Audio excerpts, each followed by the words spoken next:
గుర్తుపెట్టుకున్న తర్వాత బయటికి వెళ్ళినా కూడా ఇక్కడ నుంచి బయటికి వెళ్ళినా కూడా మనం బరువు పెరగకుండా ఉండాలి. ఎట్లా ఇదే కదా మనకు కావాల్సింది. నా దగ్గర ఉన్నప్పుడు బరువు తగ్గించడం నా బాధ్యత, బయటికి వెళ్ళిన తర్వాత ఈ బాధ్యత. కానీ అది ఎట్లా పెరగకూడదు అనేది మనం తెలుసుకొని ఉండాలి. అవునా కదా? మన జీర్ణాశయం ఉంది కదా, మనకు గట్టె వ్యవస్థ ఉంది కదా, ఇంట్లో ఒక సంచి లా ఉంటది. అవునా కదా? ఆ సంచి అనేది ఇట్లా ఉంటది. ఇట్లా ఉన్నప్పుడు బాగా బరువు పెరిగిపోవడం వల్ల ఫ్యాట్ ఒత్తిడి అవుతుంది. ఒత్తిడి అయినప్పుడు జీర్ణ వ్యవస్థ దగ్గరికి అయినప్పుడు వాళ్ళు అంత తిన్నా కూడా వాళ్ళకి కడుపు నిండినట్టు. ఇది సింపుల్ రహస్యం. ఎందుకు బరువు పెట్టుకున్న వాళ్ళు అన్నం ఎక్కువ తినలేదంటే బాగా నూడిగలకి ఏది ఉన్నా కూడా అంతే తింటారు. అప్పుడు ఏమైందంటే వాళ్ళ పొట్టలో ఫ్యాట్ లెవెల్స్ బాగా పేరుకుపోయి ఉంటాయి. బరువు అంటే ఏమిటి? కొవ్వన్న ఉండాలి, కట్టన్న ఉండాలి. ఇవి రెండే మనకి తెలుసు కదా. 4 విషయాలు చెప్పినాను. మనిషికి ముఖ్యమైనవి 4 భాగాలు. ఏం భాగాలంటే ఎముకలు, కండలు, కొవ్వు, చెరువు. ఇంత మన బాడీలో ఉంటాయి. దీని నుంచి ఏముండవు. అవయవాలన్నీ కండల కిందికే వచ్చేస్తాయి. అవునే కదా? ఎముకలు ఇది సైజ్ అనేది మారవ తగ్గవు. సడన్ ఏజ్ వచ్చిన తర్వాత ఆగిపోతుంది. తర్వాత వచ్చేసి మారేది ఫ్యాట్ మారుతుంది. తర్వాత వచ్చేసి మజిల్ కండ మారుతుంది. తర్వాత చర్మం కూడా మారదు. ఇది ఒక లబ్బర్ లాంటిది అంతే. నువ్వు ఎంత పెరిగితే అంత సాగుతుంది, నువ్వు తగ్గితే దగ్గరకు వస్తుంది. ఇది కూడా మారదు. చర్మాన్ని కూడా మనం కొత్తగా తెచ్చి ఏం చేయలేదు కదా. ఇట్లా ఈ 4 మనం కంట్రోల్లో పెట్టుకోవాలి. ఈ 4లో 2 జరుగుతాయి అని చెప్పాను. 2 మార్పులు జరగవు, 2 మార్పులు జరుగుతాయి కదా. ఈ 2 ఏమవుతుందంటే ఎప్పుడైతే ఫ్యాట్ లెవెల్స్ ఎక్కువగా ఉన్నాయో మజిల్ లెవెల్ తగ్గిపోతుంది. కండ జాతం అనేది తగ్గిపోయి మనిషి దగ్గర శక్తి అనేది తక్కువ అవుతుంది. ఇక్కడ నుంచే రోగాలన్నీ స్టార్ట్ అవుతాయి. వీటిని మెయింటైన్ చేసుకోవాలి కదా. ఇది కూడా తెలుసుకున్నారు కదా. మజిల్ ఎంత కావాలి ఒక మనిషికి, ఫ్యాట్ ఎంత ఉండాలి. ఇది తెలుసుకుంటేనే మనం మళ్ళీ బయటికి వెళ్ళినా కూడా వాటిని కంట్రోల్లో పెట్టుకోవాలి. ఈ జర్నీలో తెలుస్తుంది. ఓకేనా సార్? ముందు వచ్చిన వాళ్ళకి తెలుసు, రోజు క్లాసులకు వస్తారు కాబట్టి మీకు కూడా తెలుస్తుంది. మనకి దూరం ఉంటే జూమ్ క్లాస్ అవైలబుల్ ఉంది. జూమ్ లో మీకు ఇన్ఫర్మేషన్ అనేది పాస్ ఆన్ అవుతా ఉంటుంది. ఓకేనా? ఇక్కడ క్లాసులు జరిగేది కూడా యూట్యూబ్ ఛానల్ ఉంది. మీకు టైం ఉన్నప్పుడు వినొచ్చు, అట్లా కూడా చేయొచ్చు కదా. ఎట్లయితే మనం ఫస్ట్ హెల్తీగా మారిపోవాలి. అవునా కదా? సిక్నెస్ నుంచి వెల్నెస్ లోకి వెళ్ళిపోవాలి. ఇప్పుడు సిక్నెస్ లో ఉన్నాం, తర్వాత వెల్నెస్ లోకి వెళ్ళిపోవాలి. ఇప్పుడు లూజ్ బాడీతో ఉన్నాం, తర్వాత ఫిట్ బాడీతో మారిపోవాలి. ఇది మనకు కావాలి. తర్వాత వచ్చేసి మినిమం లైఫ్ లాంగ్ మెడిసిన్ కి దూరం ఉంది. మెడిసిన్ ఫ్రీ లైఫ్ కావాలి. అవునా కదా? లైఫ్ లాంగ్ ఉండండి, ఒక్క రోజు కాదు. మెడిసిన్ కి దూరంగా ఉండాలి లైఫ్ లాంగ్. అది ఎవరి చేతిలో ఉందంటే మన చేతిలో. అవునా కదా? డాక్టర్ వచ్చి మనకి రోగాలు తీసుకురాడు కదా. మనం రోగాలు తెచ్చుకుని డాక్టర్ అంతే. అవునా కదా? ఇట్లా అన్నమాట. ఇవన్నీ ఇన్ఫర్మేషన్ బాగా తెలుసుకోవాలి. అయితే ఇప్పుడు ఎందుకు బరువు పెరిగామంటే తెలుసుకుందాం. ఫస్ట్ ఒకటి వచ్చేసి సరైన ఆహారం మనం తీసుకోవాలి. అవునా కదా? ఆహారము సరిగా తీసుకోకపోవడం, తర్వాత నిద్ర కరెక్ట్ వేళ నిద్ర లేకపోవడం కూడా బరువు పెరగడానికి ఒక కారణం. ఇంకేముంటాయి? వాటర్ లెవెల్ కదా, వాటర్ కరెక్ట్ గా తీసుకోకపోవడం, ఇది ఒక ప్రాబ్లం. తర్వాత స్ట్రెస్, మనిషికి ఎక్కువ స్ట్రెస్ గా ఉన్నప్పుడు మన ఫుడ్ అనేది అబ్జర్వ్ కాదు కదా, డైజెషన్ కానప్పుడు ఇలా కూడా బరువు పెరగచ్చు. తర్వాత అని తిన్న ఫుడ్ని ఖర్చు పెట్టకపోవడం, ఇది మేజర్ ప్రాబ్లం. అవునా కదా? మనం తింటా ఉన్నాం, రోజు ఫుడ్ తింటా ఉన్నాం కానీ ఖర్చు పెట్టట్లేదు. నిజమే కదా? ఎందుకు ఖర్చు పెట్టట్లేదు అంటే మనిషి సుఖానికి అలవాటు పడుతున్నారు, సుఖజీవి. ఇట్లా ఇది క్యాలరీస్, ఇది ఫుడ్ కాదు. క్యాలరీస్ అంటే క్యాలరీస్ ఉన్నటువంటి ఫుడ్ అని చెప్పొచ్చు, కానీ ఫుడ్ క్యాలరీస్ అనేది పోషకాలు కాదు, శక్తి. రుద్రయ్య గారు చెప్పారు కదా, శక్తి. ఈ శక్తిని కొలిచేదే క్యాలరీ మిషన్, క్యాలరీ మేనేజ్మెంట్ అంటాం. ఇప్పుడు మనము ఈ క్యాలరీ మేనేజ్మెంట్ ద్వారా బరువు తగ్గొచ్చు, బరువు పెరగచ్చు. అయితే ఎలా బరువు తగ్గలుగుతారు, ఎలా బరువు ఎంత తింటే బరువు పెరగాలి, ఆ ఫుడ్లో ఏ ఫుడ్లో ఎన్ని క్యాలరీస్ వస్తాయి, ఇది మనం చక్కగా అవగాహన చేసుకుంటే లైఫ్ లాంగ్ మనం దీన్ని మెజర్మెంట్ చేసుకోవచ్చు.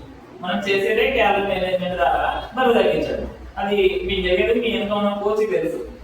మీకు బరువు ఇలా తినండి అని చెప్తా కానీ ఆ ఫుడ్ కానీ మీకు క్యాలరీస్ వస్తాయని ఎవరి దగ్గర కట్టుకోవాలనుకుంటే మీ కోచ్కి తెలుసు. దాని ద్వారా మిమ్మల్ని బరువు తగ్గిస్తారు. మీకు ఓన్లీ ఏం చెప్తారంటే ఇంత తిను, ఇట్లా తింటాం.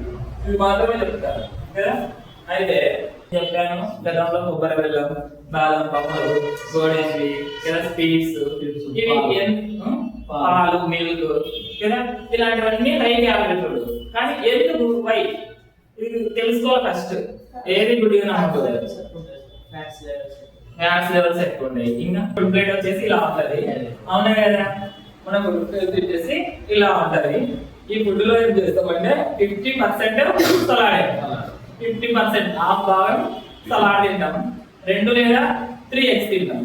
ఎగ్స్ తినడం వల్ల ఎన్ని క్యాలరీస్ వస్తాయి? 60. ఒకటికి 20 నుంచి 30, మహా అంటే 60 క్యాలరీస్. ఇప్పుడు ఎన్ని అయినాయి? 160 క్యాలరీస్ అయ్యాయి, అవునా కదా. 160 క్యాలరీస్ సలాడ్ ఏమో 100 క్యాలరీస్ అని చెప్పాము కదా. తర్వాత ఫుడ్ ఎగ్స్ ఏమో ఒక 60 క్యాలరీస్ వేసుకుంటే 160 క్యాలరీస్. తర్వాత ఏం తింటాం మనం? కర్రీ, తర్వాత వచ్చేసి మనం పిండి పదార్థం ఏదో ఒకటి కార్బోహైడ్రేట్స్. ఇప్పుడు కర్రీలో ఏముంటది? ఫ్యాట్స్ ఉంటుంది కదా. మనం పప్పు కానీ ప్రోటీన్ ఉంటుంది, ఫ్యాట్ ఉంటుంది. ఈ కర్రీ మనం మినిమం అంటే ఒక 50 గ్రాములు కానీ 100 గ్రాములు కానీ తీసుకోవచ్చు, అవునా కదా. ఒక 50 గ్రాములు మినిమం అంటే కర్రీ ఒక 50 గ్రాములు తీసుకుంటాం. ఒక 50 గ్రాముల కర్రీకి మీరు లెక్క కట్టుకోవచ్చు. ఒక 4 క్యాలరీలు వేసుకుంటే ఎంత అవుతుంది? 200 క్యాలరీస్. అప్పుడు ఏమైనా ఇది 200, ఇది ఒక 120, 300 క్యాలరీస్ ఆయా.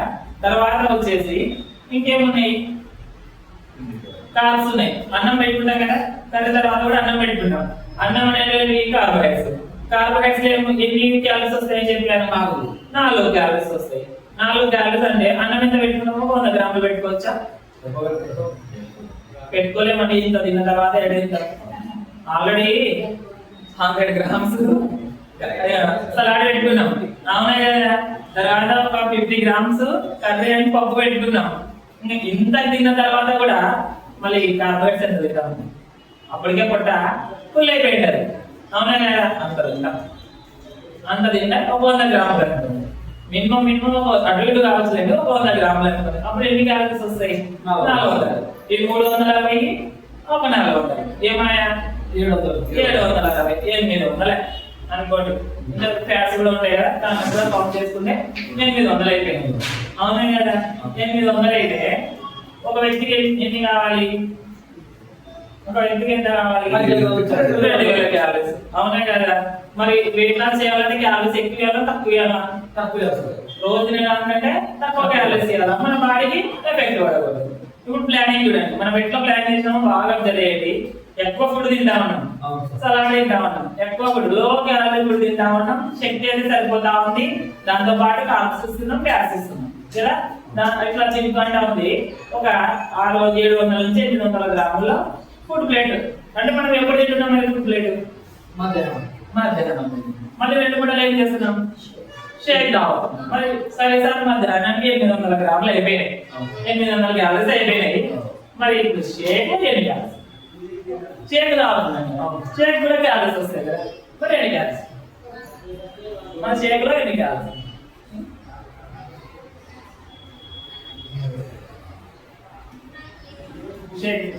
షేక్ తాగుతున్నాం, ప్లస్ తాగుతున్నాం, అవునా కదా. ఇవి రెండు కదా మనం చేసేది. పొద్దున shake and plus, night shake and plus తాగుతుంది. మరి ఎన్ని క్యాలరీస్? షేక్ లో ఎన్ని క్యాలరీస్ వస్తాయి? ఒక గ్లాస్ షేక్ లో ఎన్ని క్యాలరీస్ వస్తాయి?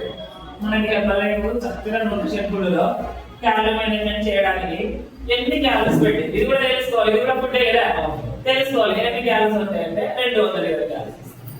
కరెక్ట్ గా మీరు షేక్ ప్రిపేర్ చేసుకుంటే ఒక షేక్ చూడండి 220 క్యాలరీస్ వస్తాయి. ఇప్పుడు బెటర్ అనేది food better, shake better? Shake better. Shake better. ఇప్పుడు ఏమైంది? తగ్గుదల చేయడా? మరి షేక్ తాగితే బాడీకి ఆకలి సరిపోతుందా? తాగిన ఎక్స్పీరియన్స్ ఉంది, మనం షేక్ తాగిన ఎక్స్పీరియన్స్ ఉంది కదా. అప్పుడు ఆకలి సరిపోతుంది, క్యాలరీస్ తక్కువ ఉన్నాయి. దాంతో పాటు ఏమున్నాయంటే 114. దాంతో పాటు ఏమున్నాయి? 114. సార్ బరువు కావాలని ఓకేనా. మీరు షేక్ కాకపోతే అనుకోవచ్చు, బరువు దాని గురించి చెప్తా. మీకు లేదు, మేము సపరేట్గా డిజైన్ చేస్తాం. అవునా కదా? వెయిట్ లాస్ వాళ్ళకి ఒకటి ఉంటుంది, వెయిట్ గెయిన్ వాళ్ళకి ఒకటి ఉంటుంది కదా. ఇప్పుడు అవి 800 ఒక 200 కదా, ఏమే 1020. ఈవినింగ్ షేక్ ఒక 220, 1200 మినిమం 1200. ఏ ఫ్రెష్ ఏంటి వాటర్ కాబట్టి క్యాలరీస్ రావు. ఏ ఫ్రెష్ రావచ్చు క్యాలరీస్ వాటర్ కదా, క్యాలరీస్ రావు. దాంట్లో మనం ఏం చేస్తున్నాం ఏ ఫ్రెష్ వేస్తా ఉన్నాం కదా, ఏ ఫ్రెష్ పౌడర్ వేస్తా ఉన్నాం. ఆ పౌడర్కి ఎన్ని క్యాలరీస్ వస్తాయంటే ఒక గ్లాస్ సర్వ్కి 4 క్యాలరీస్. ఈ 4 క్యాలరీస్ మనం పెద్దగా లెక్క కట్టాల్సిన అవసరం లేదు. జస్ట్ ఇలా 2 చేతులు వేసి తాగిన ఫ్రెష్ అంతా అయిపోతుంది. 4 క్యాలరీస్ అంటే సింపుల్ ఖర్చు పెట్టాలి కదా. ఇప్పుడు 1200 నుంచి 1300 క్యాలరీస్ కి మనం ప్రిపేర్ చేసి, అవునా కదా. ఇప్పుడు మనిషి తినాల్సింది ఎంత? 2000, మినిమం 2200 అనుకుంటే మళ్ళీ ఎంత క్యాలరీ తగ్గించినట్టు? 800 క్యాలరీస్ తగ్గించినట్టు. ఒక రోజుకి 800 క్యాలరీస్ తగ్గించుకుంటూ పోతే మరి ఎన్ని క్యాలరీస్ అయితే 1 కేజీ బరువు? ఇది కూడా తెలుసుకోవాలి.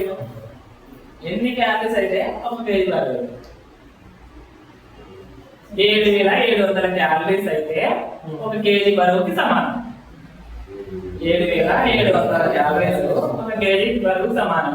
ఇట్లా మనం రోజుకి 800 క్యాలరీస్ తగ్గించుకుంటూ పోతే వారానికి ఎన్ని క్యాలరీస్?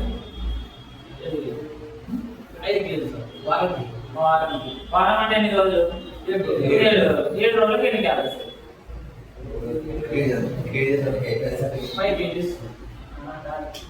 క్యాలరీస్ ఎన్ని క్యాలరీస్? రోజుకి 800 క్యాలరీస్ మనం ఫుడ్ తగ్గించాం. 5000 క్యాలరీస్. అప్పుడు ఏమైందంటే ఇట్లా వారానికి 1 కేజీ లేదా 1 కేజీ 1 కేజీ ఇట్లా బరువు తగ్గుతాం ఏం ఎక్సర్సైజ్ చేయకుండా. దీంతో పాటు మనం ఈ ఫుడ్ ఎక్సర్సైజ్ చేస్తే క్యాలరీస్ అనేది ఇంకా ఎక్కువ ఖర్చు అయిపోతాయి. నిజమే కదా. ఇప్పుడు ఈ ఫుడ్ తింటున్నాం, లో క్యాలరీ ఫుడ్ తింటా ఉన్నాము, అవునా కదా. ఇది ఏం ఎక్సర్సైజ్ చేయకుండా బరువు తగ్గుతారు. ఇట్లా బరువు తగ్గుతారు. ఇప్పుడు ఇవి తిన్నాం, తక్కువ క్యాలరీస్ ఇచ్చినాం, కడుపు నిండింది. దీంతో పాటు మనం వర్కౌట్ చేస్తే ఈ తిన్న ఫుడ్ మజిల్గా మారి క్యాలరీలు తగ్గినప్పుడు ఇంకా 1 కేజీ అంతా ఇట్లా బరువు తగ్గడానికి అవకాశం. అప్పుడు ఈజీగా వారానికి 1 కేజీన్నర అన్నా నెలకి ఇంత బరువు తగ్గచ్చు. 4 నుంచి 5, 6 ఈ మధ్యలో తగ్గచ్చు. వాటర్ క్వాంటిటీ లెవెల్ ఎక్కువ ఉన్న బాడీ అయితే ఇంకా ఎక్కువ కూడా బరువు తగ్గుతుంది. ఫస్ట్ వచ్చినప్పుడు మన బాడీలో వాటర్ క్వాంటిటీ ఉంటుంది, చెడు పదార్థం ఎక్కువ ఉంటుంది, ఎక్కువ బరువు తగ్గుతుంది. ఇట్లా ప్లానింగ్ చేసుకొని ఫుడ్ తినాలి. ఇది ఎన్ని రోజులు మెయింటైన్ చేసుకోవాలంటే ఇట్లా ఈజీ చూడండి, సింపుల్ టిప్. దీనికి బరువు కావాలి లక్షలు ఖర్చు పెడతాం. నిజమే కదా. సరే, గతంలో ఎట్లా ఫుడ్ తింది దానికి మీరు క్యాలరీస్ లెక్క కట్టుకుని పెడతారు. ఎందుకు బరువు పెరిగారనేది మీకే తెలుస్తుంది. నిజమే కదా. ఇప్పుడు నేను చెప్పాను బరువు తగ్గాలి ఆరోగ్యం ఉండాలంటే ఇలా ఉండాలి, అవునా కదా. ఇప్పుడు రేపు మీరు గతంలో ఒక రోజు డే గుర్తు చేసుకొని ఆ రోజులో ఏమేమి తిన్నారో లెక్క కట్టుకొని మీరు ఎన్ని క్యాలరీలు ఇచ్చారో ఎందుకు బరువు పెరిగారని మీకే తెలుస్తుంది.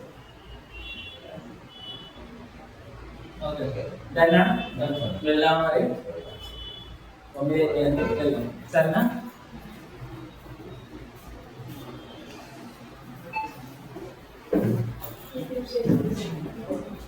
Gracias.